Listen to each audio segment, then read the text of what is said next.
Hey, what's up, YouTube? Hope everybody's doing well today. I wanted to do a quick overview on the Brad Southard Avo in case you found one um, for sale and you're considering purchasing it. I know there's not a lot of videos on it on YouTube, so I want to do a overview. I was able to get this knife and try it out for a couple weeks. I didn't do anything hard with it, so I'm not gonna do a full review, but I just want to do a quick overview just so y'all can get a look at it. Just wanted to quickly show, this is the box it comes in. Just a pretty plain box with his logo. Comes in a little baggie. Get that out.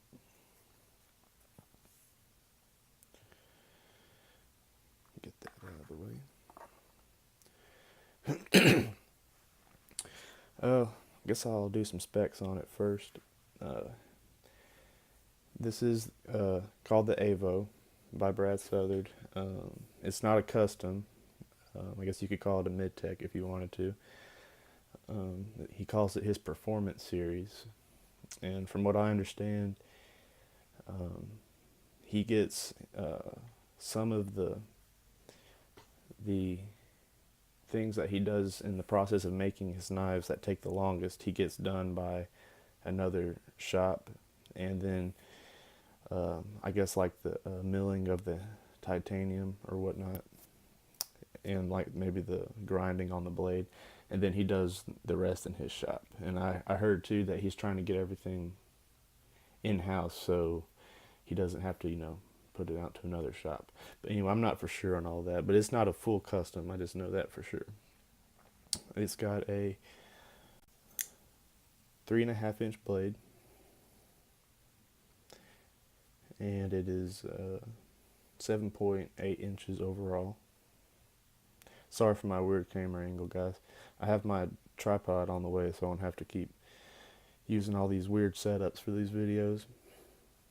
It is a flipper design. It works well. The weight is 4.2 ounces. And these knives came in two different blade steels. I think the most common one is the CTS B75P, I believe. This happens to be the, see if I can show you,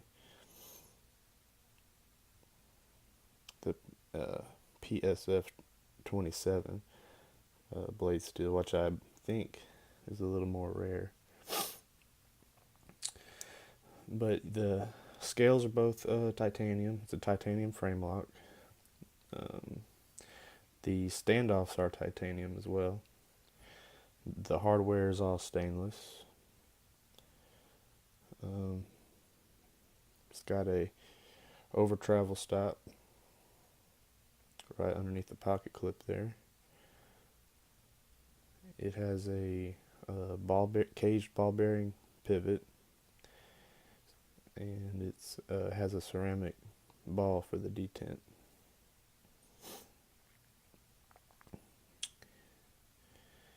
And it is very smooth. The action is really good. You can kind of just drop it closed. Sorry for this angle, guys, but yeah, it's a really smooth knife with the. This is actually the first knife I've had with a ball bearing pivot, and it's pretty smooth. Now these Avos are not, as far as I know, aren't produced anymore. I think he moved on from this, and now he makes another performance series knife called the Tulk. I think it's what it's called.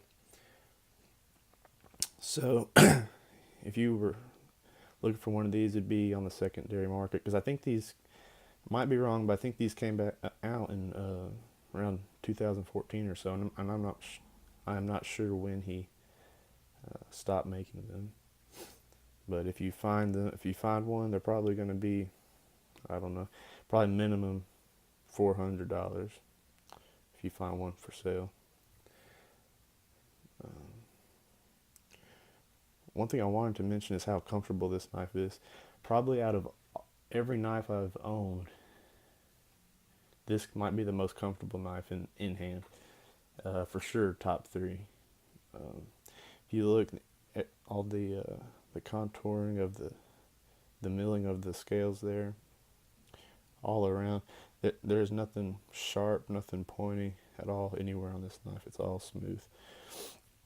But when you're holding this knife in hand like this, that is the most comfortable knife I think I've ever held. And when I say comfortable, I mean like there's zero hot spots. You know, like some guys, they'll say, oh yeah, this knife is so comfortable, you know, zero hot spots. Well, you know, they might be talking about like an XM18 or something, which has great ergonomics. But if you really bear down holding the knife like this, you're going to get some hot spots on your hand. I'm not saying that this has, you know, completely zero, but this is the closest to zero I've ever had. The lock bar right here, there's nothing sharp at all. It's all smooth. So when you're gripping it right there, very smooth. You know, something that's crazy to me is on the back. This, you know, some knives the pocket clip kind of digs into your palm. This, you cannot even feel the pocket clip at all, and I guess that's because how he has it going right over that lock bar stabilizer, I guess. But you cannot feel that clip at all digging into your palm. So it is extremely comfortable. The jimping isn't real sharp, but it's enough just to get a little bit of traction. This is a mid-sized, I'd say mid-sized knife. I'm going to do a quick comparison. Oh, and here's the Southard logo there. Get it to focus. Southern knives. And I think his customs have a square around the logo, and the Performance Series has the circle. But here's a size comparison. Let's see. I think all I got to compare it to is this is what I'm normally carrying, my small Sabenza. So it's you know, it's pretty. It's a little bigger than the small Sabenza. Show you closed.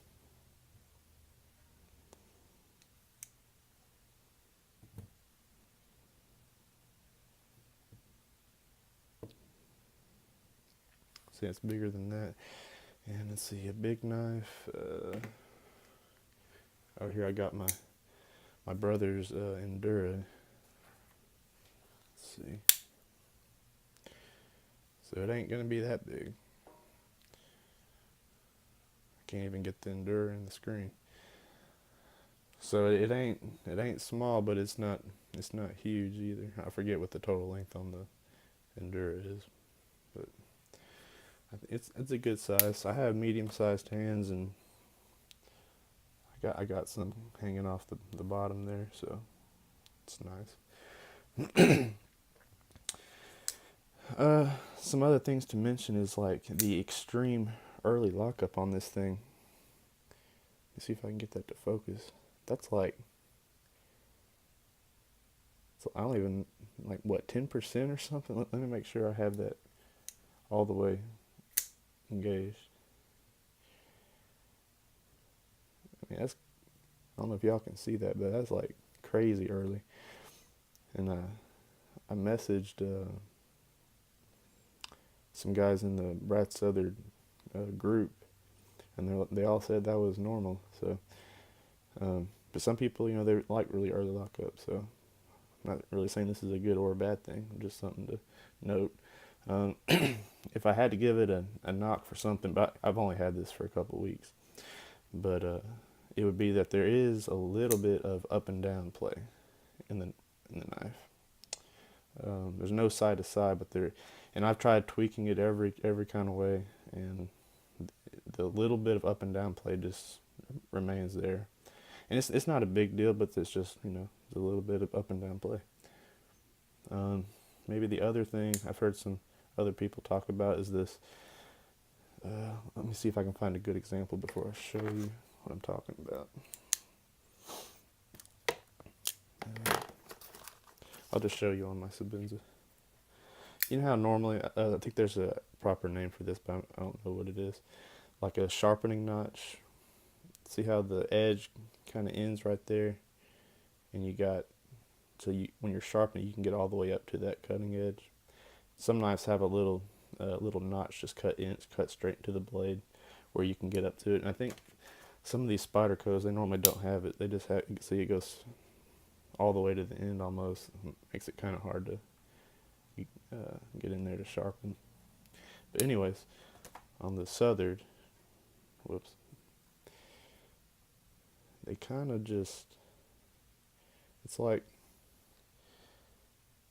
it just kind of goes down and just randomly stops. Like I don't know how to explain. It's like this piece here is like unsharpened, and then it goes to the sharpened. I don't know. I just think that looks kind of weird, but I don't know. I was just trying to find something, to show on this knife. It's kind of interesting. I mean, I guess you could still get in there to sharpen it, but your stones might be hitting that flat part too. I'm not sure. But that's pretty much the knife. It's got the titanium pocket clip, a little relief cut there on the outside. Got some snail trails on this one. And I actually talked to Brad about. I asked Brad if this knife was like still under warranty since he doesn't make it and he makes the Tulk now, and he said yeah. He said he still covers it under his regular warranty if there's something wrong with the craftsmanship of the knife, that it's still covered. And so I asked him about what about like screws or a new clip or something. He said usually he just charges a couple bucks and he'll send you a new clip, new screws. But he said if it's from misuse, he's not going to cover it. But he said generally if you need something replaced, then he'll just charge you a few bucks and get you taken care of. He says a lot of times he just gives them away. He'll just send them to you if that's all you need is a couple screws or something like that. So I thought that was nice. If you find one on the secondary market, it's still covered. There's the blade centering. Probably should have showed that earlier. It's pretty close. Maybe just a little off. But yeah, overall, I think it's a really great knife. Not really a lot of complaints with it. And like I said, very comfortable. So just want to give y'all a quick look. If you were thinking about buying one, you kind of know what you're getting.